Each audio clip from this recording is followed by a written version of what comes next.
नमस्कार, मैं हूं मनोज मानस। उत्तराखंड की खबरों में आपका स्वागत है। खबरों का रुख करेंगे उससे पहले देख लेते हैं इस वक्त की अहम सुर्खियां। आपको बता दें, उत्तर प्रदेश के मुख्यमंत्री योगी आदित्यनाथ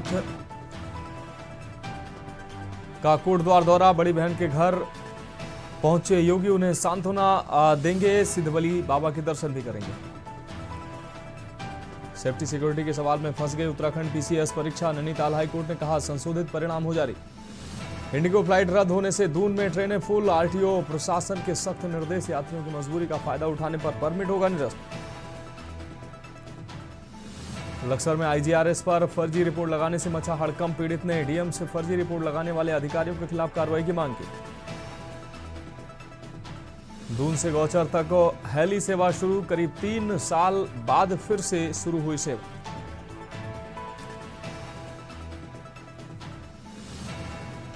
उत्तराखंड में आज मौसम लेगा करवट। ऊंचाई वाले इलाकों में बर्फबारी के आसार। बढ़ेगी ठंड। आप देख रहे हैं के न्यूज, खबरों का सारथी। और अब खबरें विस्तार से। नैनीताल से अहम खबर है। नैनीताल जिले के रामनगर के पुछड़ी क्षेत्र में आरक्षित वन भूमि से अतिक्रमण हटाने को लेकर आज बड़ी प्रशासनिक कार्रवाई की गई है, जहां 52 अवैध स्ट्रक्चर ध्वस्त किए गए हैं, जिसको लेकर प्रशासन ने भी अपना पक्ष रखा है। दूसरी प्रक्रिया, आपको बता दें, पूरी प्रक्रिया नियमों के तहत की गई है। वहीं पीड़ितों ने रोते बिलखते हुए सवाल किया है कि आखिर अब हम कहां जाएं, क्या हमारे रहने की कोई व्यवस्था की जाएगी। पूरा मामला इस रिपोर्ट में देखिए। नैनीताल जिले के रामनगर के पुछड़ी क्षेत्र में आरक्षित वन भूमि से अतिक्रमण हटाने को लेकर आज बड़ी प्रशासनिक कार्रवाई की गई। वन विभाग और प्रशासन की संयुक्त टीम ने सख्त सुरक्षा व्यवस्था के बीच 52 अवैध स्ट्रक्चर को ध्वस्त कर दिया है। पूरे अभियान के दौरान क्षेत्र में भारी पुलिस बल तैनात रहा और स्थिति पूरी तरह से नियंत्रण में रही। मौके पर मौजूद एडीएम विवेक राय ने जानकारी देते हुए बताया कि ये कार्रवाई पूरी तरह से कानूनी प्रक्रिया के तहत की गई है। उन्होंने कहा कि सभी अतिक्रमणकर्ताओं को पहले ही नोटिस जारी किए गए थे, उन्हें अपनी बात रखने का पूरा अवसर दिया गया और पूर्ण सुनवाई के बाद ही निष्कासन की कार्रवाई की गई। एडीएम ने बताया कि प्रशासन ने पूरे क्षेत्र को 9 सेक्टरों में बांटा था, जहां अलग अलग सेक्टर मजिस्ट्रेट और कार्यपालक मजिस्ट्रेट की तैनाती की गई। आउट एरिया में एक सुपर जोन बनाया गया था और पूरे अभियान की ओवरऑल लॉ एंड ऑर्डर की जिम्मेदारी एक एडीएम स्तर के अधिकारी को सौंपी गई थी। पुलिस की पर्याप्त तैनाती के कारण किसी भी तरह की कोई अप्रिय स्थिति उत्पन्न नहीं हुई। डीएफओ रामनगर के स्तर से जिलाधिकारी महोदय और एसएसपी साहब से अनुरोध किया गया था कि रिजर्व फॉरेस्ट एरिया में कुछ लोगों ने अवैध अतिक्रमण किया है। उस अतिक्रमण के संबंध में उनके स्तर से समस्त कानूनी कार्रवाई पूर्ण कर ली गई है, सुनवाई का अवसर दे दिया गया है और उनके संबंध में निर्णय ले लिया गया है। तो उनके अनुरोध पर एक डेट तय की गई और पर्याप्त संख्या में पुलिस बल मजिस्ट्रेट लगा करके आज प्रातः जो है अतिक्रमण हटाने की कार्रवाई की गई है। 52 स्ट्रक्चर हटाए गए हैं और सारी कार्रवाई शांतिपूर्ण तरीके से संपन्न हुई। उन्होंने स्पष्ट किया कि अतिक्रमण हटाने की पूरी कार्रवाई शांतिपूर्ण तरीके से संपन्न हुई है, ना तो किसी प्रकार का तनाव बना और ना ही शांति भंग की गई। अधिकांश लोग पहले से ही तैयार थे, क्योंकि उन्हें पूर्व में सूचना दी जा चुकी थी। जिनके स्ट्रक्चर हटाए गए उनमें से कई लोग पहले ही अपना सामान सुरक्षित स्थानों पर शिफ्ट कर चुके थे। हालांकि कार्रवाई के दौरान कई परिवारों को रोते बिलखते हुए भी देखा गया। पीड़ितों का कहना है कि उन्होंने जमीन 2 से 3 लाख रुपए में रामनगर के एक डॉक्टर ताहिर और एक पत्रकार से खरीदी थी। कुछ लोगों ने आरोप लगाया कि उन्हें भरोसा दिलाया था कि जमीन अवैध है, जबकि अब उन्हें बेघर कर दिया गया। एक पीड़ित महिला सीमा ने भावुक होते हुए कहा कि अब हमारे पास रहने के लिए कुछ नहीं बचा है। पीड़ितों ने कुछ लोगों को जमीन बेचने और वन विभाग के कुछ कर्मचारियों पर कथित रूप से पैसे लेने तक के आरोप लगाए हैं। जिसने हमसे जमीन दिया उनने पैसे लिए, फॉरेस्ट वालों ने भी पैसे खाए। जब हमारा घर मकान बनवाया उनने, तब हमने बनाए थे। फॉरेस्ट वालों से 20-20 हजार रुपये लिए हैं। कितने सालों से रहते हैं आप यहाँ पे? हम रह रहे हैं यहाँ पर 1992 से रह रहे हैं हम यहाँ पर। कुछ नहीं करा, बस घर तोड़ दिया, खाली करवा दिए सामान और घर तोड़ दिया। रात कह के गए हैं, ऐलान करके गए कि घर खाली कर दो, टूटेगा। बस हम ये चाह रहे हैं, हमें भैया घर कुछ रहने के लिए सुविधा दिलवा दो। हमें बस कुछ नहीं चाहिए, हमें सहारा दे दो रहने के लिए, बच्चों के लिए। कई जमाने से वो दे रहे धमकी, ठीक है, आज इन्होंने बराबर कर दिया। अब हमारा यहाँ कहीं ठिकाना नहीं है। कब से रह रहे थे? और 8 साल मान लो। पहले हम वहाँ रह गए शक्तिनगर में। ये आपने खरीदा था किसी से? हाँ, ताहिर से खरीदा था, ताहिर डॉक्टर से। वहीं तराई पश्चिम रामनगर के डीएफओ प्रकाश आर्य ने बताया कि अपर कोसी ब्लॉक क्षेत्र में कुल 170 परिवारों को बेदखली के आदेश जारी किए गए थे। इनमें से कई परिवार पहले ही स्वेच्छा से अपना कब्जा छोड़ चुके हैं। शेष में कुछ परिवारों के मामले न्यायालय में विचाराधीन, जिन पर फिलहाल कोई कार्रवाई नहीं की गई है। आज केवल 52 परिवारों के अवैध स्ट्रक्चर को हटाया गया है। पूरे अभियान के दौरान ड्रोन कैमरों और वीडियोग्राफी के जरिए निगरानी की गई।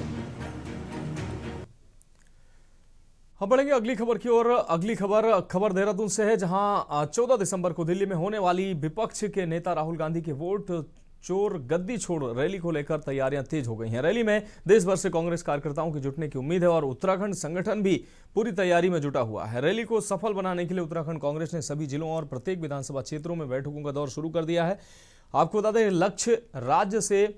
ये लक्ष्य रखा गया कि राज्य से अधिक संख्या में कार्यकर्ता दिल्ली पहुंचे हैं। संगठन अब बूथ स्तर पर कार्यकर्ताओं को सक्रिय कर रहा है ताकि रैली में उत्तराखंड की मजबूत भागीदारी दिखे। राहुल गांधी की ये रैली भाजपा सरकार पर कांग्रेस के बड़े राजनीतिक वार के रूप में देखी जा रही है और अब पूरा जोर भीड़ जुटाने पर है। इसी की तैयारी को लेकर कांग्रेस चुनाव प्रबंधन समिति के अध्यक्ष हरक सिंह रावत ने कार्यकर्ताओं के साथ बैठक की।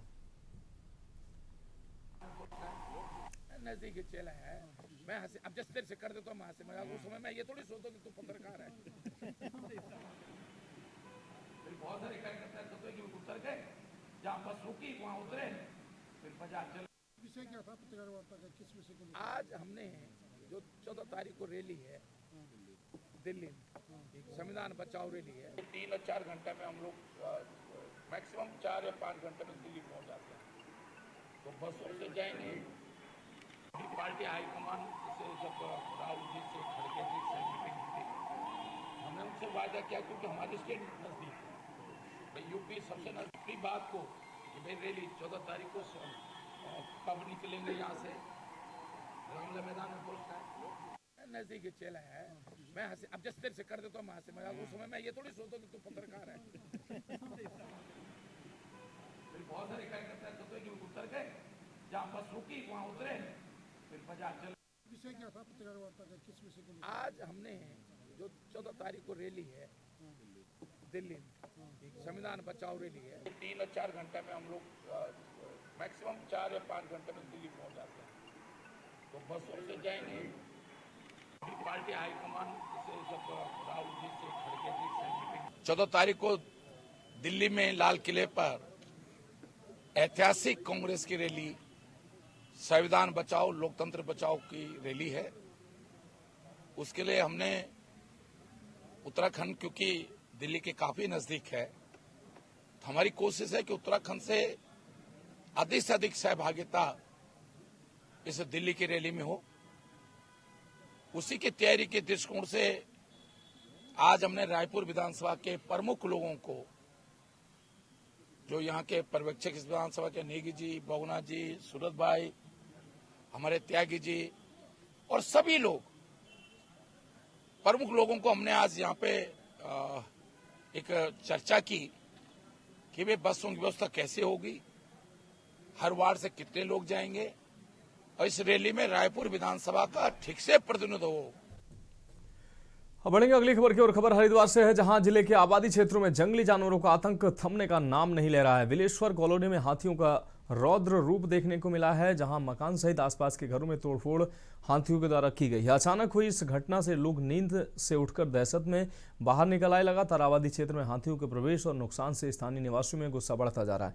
वहीं परिवारों के लिए अब हर रात का सुकून खतरे में पड़ चुका है। स्थानीय निवासियों का स्पष्ट आरोप है कि वन विभाग की सुस्ती और समाधानहीन व्यवस्था के कारण हालात लगातार बिगड़ते जा रहे हैं। कई बार शिकायतों और अलर्ट देने के बावजूद कोई स्थायी सुरक्षा इंतजाम नहीं किए गए हैं, जिससे हाथियों की आवाजाही और नुकसान दोनों में इजाफा हो रहा है। लोगों ने चेतावनी दी है कि यदि जल्द ही ठोस कदम सुरक्षा, फिशिंग, निगरानी, रात्रिकालीन पेट्रोलिंग और आपातकालीन रेस्क्यू टीमें नहीं तैनात की गई तो स्थिति और भयावह हो सकती है।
अगली खबर हरिद्वार से, जहां मेरठ से भाजपा सांसद अरुण गोविल द्वारा मस्जिदों और मदरसों में मंदिरों की तरह सीसीटीवी कैमरे लगाने की मांग के बाद मामला राष्ट्रीय बहस का विषय बन चुका है। सांसद का कहना है कि सुरक्षा के मानकों में धार्मिक स्थल को अलग नहीं रखा जा सकता, इसलिए मस्जिद, मदरसा, चर्च, गुरुद्वारा सभी में आधुनिक सुरक्षा व्यवस्था अनिवार्य की जानी चाहिए। हरिद्वार के महामंडलेश्वर रुपेंद्र प्रकाश ने गोविल की मांग का समर्थन करते हुए कहा कि सीसीटीवी सुरक्षा की दृष्टि से अनिवार्य है और हर धार्मिक स्थान पर लगने चाहिए। उन्होंने कहा कि कैमरे लगने से किसी भी संदिग्ध गतिविधि पर तुरंत कार्रवाई संभव होती है और अपराध की स्थिति में पुलिस को जांच में बड़ी मदद मिलती है। रुपेंद्र प्रकाश ने सभी धर्मगुरुओं और राज्यों की सरकारों से अपील किया है कि बिना भेदभाव सभी धार्मिक स्थलों पर सीसीटीवी अनिवार्य रूप से लगाए जाएं।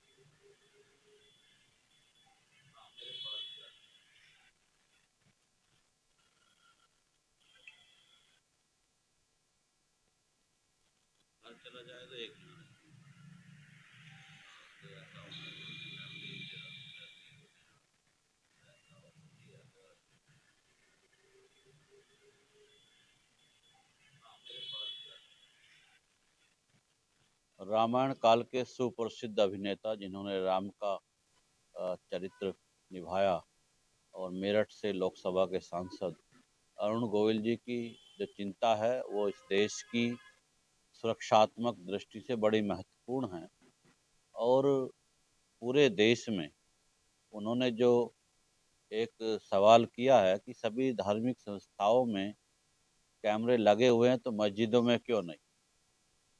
तो मस्जिद है, मदरसा है, पूरे देश के सभी स्थानों में सीसीटीवी कैमरे लगने चाहिए और ये राज्य सरकारों को सुनिश्चित करना चाहिए कि वहाँ पर सीसीटीवी कैमरे होने चाहिए।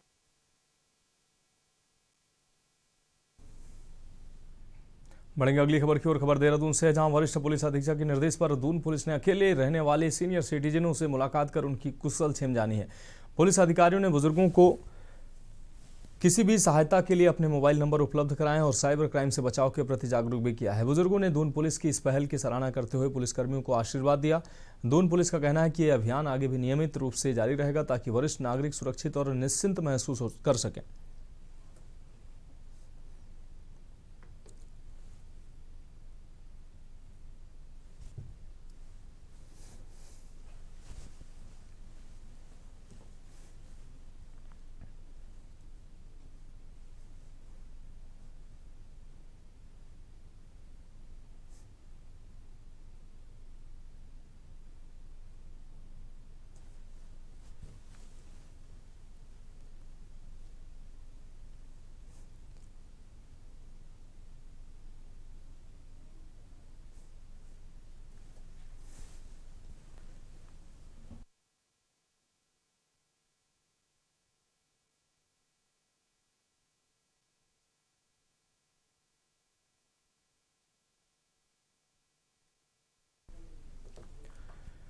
अब बढ़ेंगे अगली खबर की ओर। खबर देहरादून से है, जहां दून पुलिस ने डोईवाला क्षेत्र में हुई 2 अलग अलग चोरी की घटनाओं का खुलासा करते हुए एक आरोपी को गिरफ्तार कर लिया है। पुलिस ने उसके कब्जे से करीब 3 लाख रुपए मूल्य की ज्वेलरी, नकदी 7,950 रुपए और एक मोबाइल फोन बरामद किया है। दोनों मामलों में वादियों ने घर से ज्वेलरी, नकदी और मोबाइल चोरी की शिकायत दर्ज कराई थी। पुलिस ने सीसीटीवी फुटेज, मुखबिर की सूचना और सुराग रस्सी के आधार पर आरोपी गणेश गिरी निवासी ब्रह्मपुर रुड़की को गिरफ्तार किया। पूछताछ में उसने नशे की लत पूरी करने के लिए चोरी की बात स्वीकार की है। दून पुलिस का कहना है कि आरोपी के खिलाफ बीएनएस की गंभीर धाराओं में कार्रवाई की गई और आगे जांच जारी है।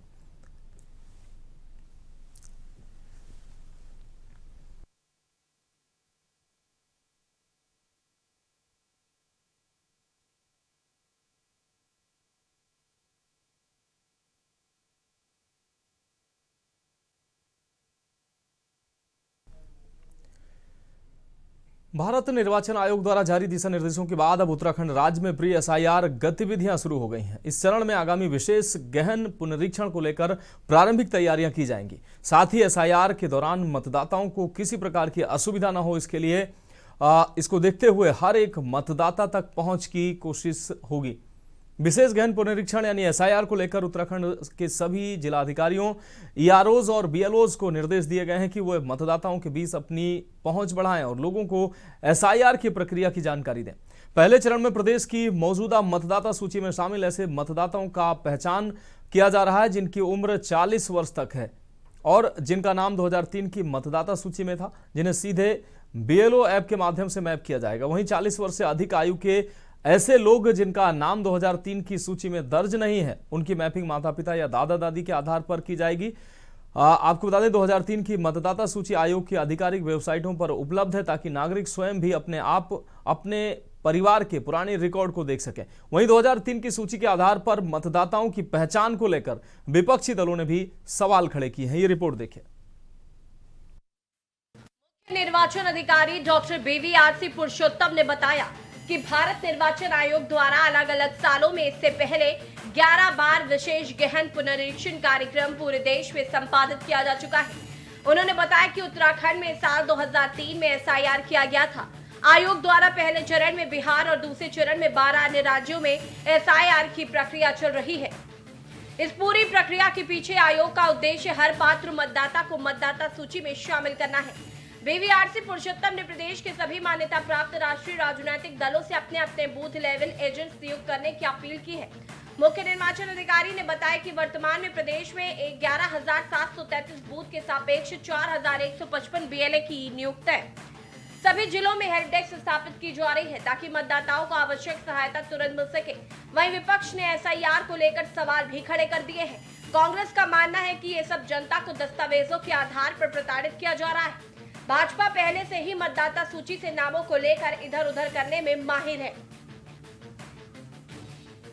तो इसमें ये मैं बताना चाहूँगा, इसलिए हम अभी से तैयारी किया है क्योंकि उस टाइम पे हमको थोड़ा टाइम जो भी मिलेगा उससे अच्छा है कि हम अभी से तैयारी कर लें।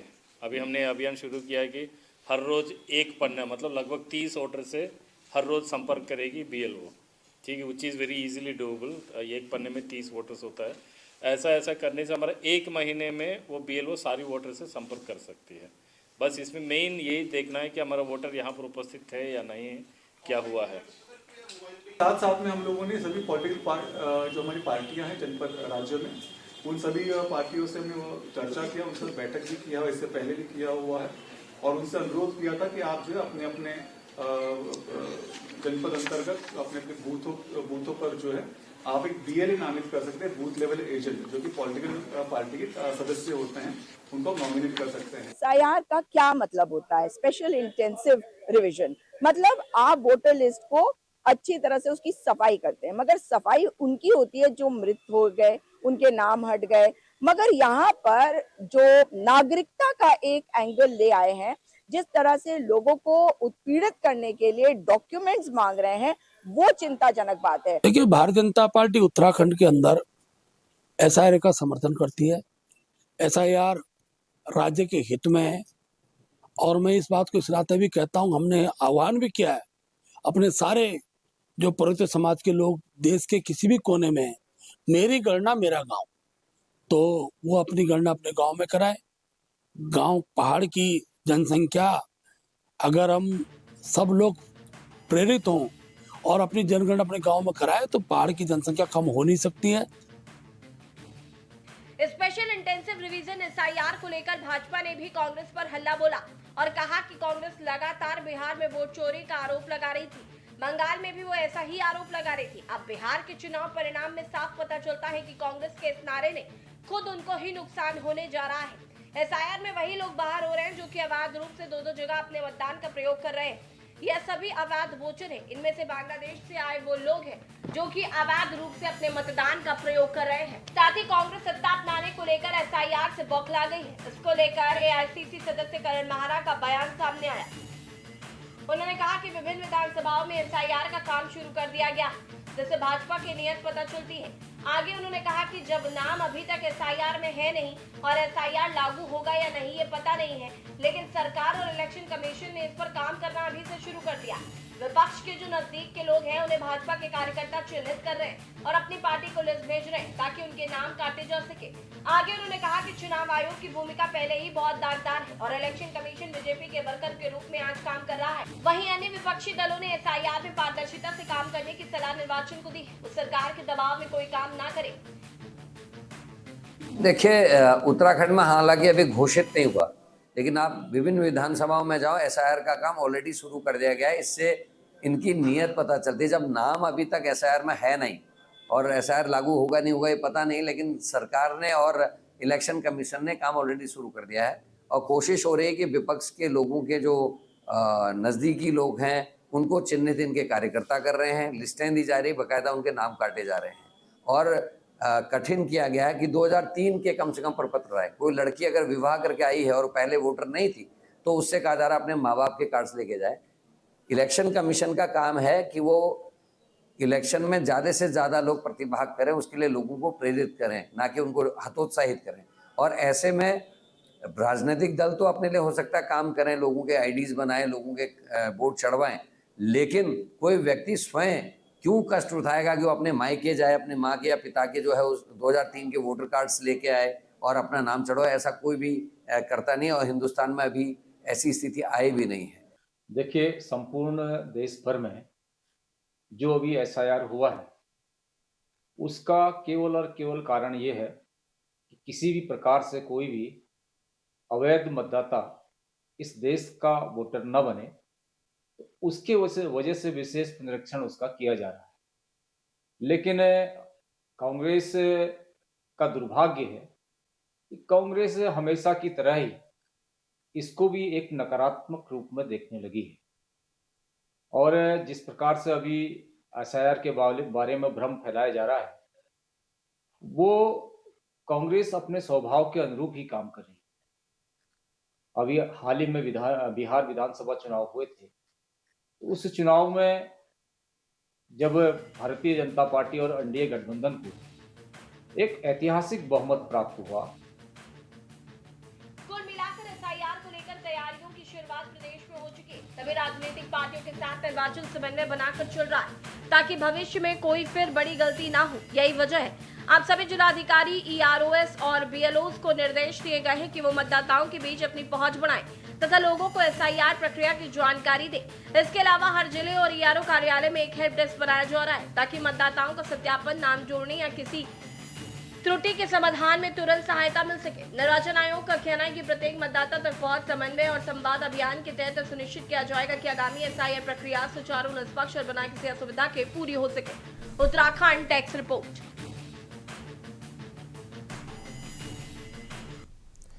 अगली खबर उत्तरकाशी से, जहां जिले के विकासखंड मोरी में रात्रि के समय ग्राम डामटी थुनार में एक आवश्यक भवन में आगजनी से 3 मंजिला मकान जलकर खाक हो गया है। आग लगने से गांव में चीख पुकार मच गई। इधर जिला परिचालन केंद्र उत्तरकाशी से मिली जानकारी के अनुसार ग्राम प्रधान डामटी थुनार द्वारा दूरभाष से प्राप्त सूचना के आधार पर तहसील मोरी के अंतर्गत डामटी गांव के हरपाल सिंह राणा पुत्र हरदयाल सिंह राणा के 3 मंजिला आवासीय भवन में आग लगने से सामान, 4 बकरियां, 15 मुर्गे और 2 खरगोश की आग की चपेट में आने से दर्दनाक मौत हो गई। वहीं आवासीय भवन भी जलकर नष्ट हो गया है। घटना की जानकारी मिलते ही राजस्व निरीक्षक मौके पर रवाना हुए और निरीक्षण किया।